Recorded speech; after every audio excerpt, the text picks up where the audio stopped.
Gochaamtuun tilmaamni Tiraamp abbaa irratti raawwachuufi. Pireezidaantiin Ameerikaa Doonaald Tiraamp yeroo marii taasisaa ture irratti biyyattiin Ijiptii hidha abbaa irratti mormii qabduun hidha sana diiguu dandeesse jechuun dubbateera. It's a very dangerous situation because Egypt is not going to be able to live that way. And they'll end up blowing up the dam. And I said it, and I say it loud and clear. They'll blow up that dam, and they have to do something. Because they could have stopped it. They should have stopped it long before it was started. I said, how do you let it get built, and then you say they have a dam? Pireezidaantiin USA Doonaald Tiraamp akka jedhetti Ijiptii hidha abbaa rukuchuu danda'a. Dubbii kana booda addunyaan falmisiisaa ta'eera. Ijiptii gammaddee fudhatte. Itoophiyaan immoo deebii cimaa kennite. Viidiyoo keenya har'aa keessatti dhimmoota ciccimaa afur ilaalla. Dubbii Tiraamp falmii isaa, faayidaa hidha abbaa, yaaddoo Ijiptii fi Suudaan, hirmaannaa Afrikaa Yuuniyeen fi Yuunaayitid Isteet marii nagaa keessatti hunda walitti fidnee ibsa guutuu ni kennina. Isinis hanga dhumaatti nu faana ta'uu hin dagatinaa.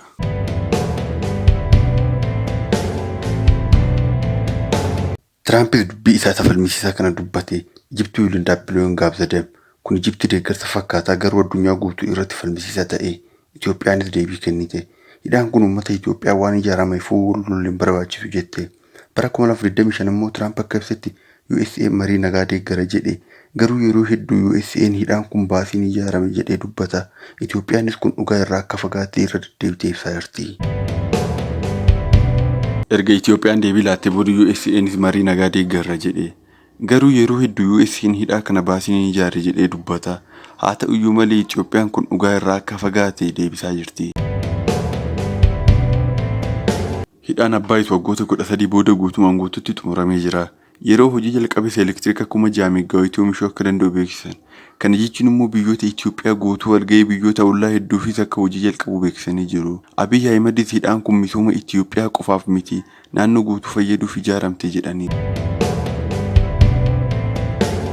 Ijiptis bishaan Naayil irratti hirkata guddaa qabdi.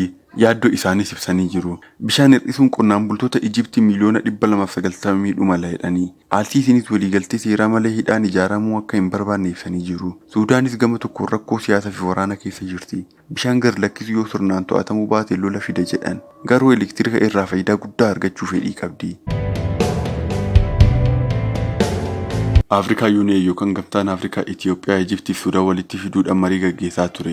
Yuunaayitid Neeshin yookaan tokkummaa biyyoota Afrikaa dhimma kana mana nageenyaa irratti ilaalchisee marii taasise. Balaa waraanaa ittisuuf tattaafataa dippiloomatummaa godhe.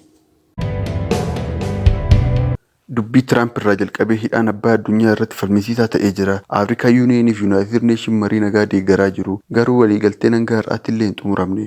Isin kana maal jettu? Dubbiin Tiraamp kun dhugaadha moo siyaasa falmisiisuu qofa? Yaada keessan koomentii irratti nuuf barreessaa. Viidiyoo itti aanu walitti deebinutti nagaan tura.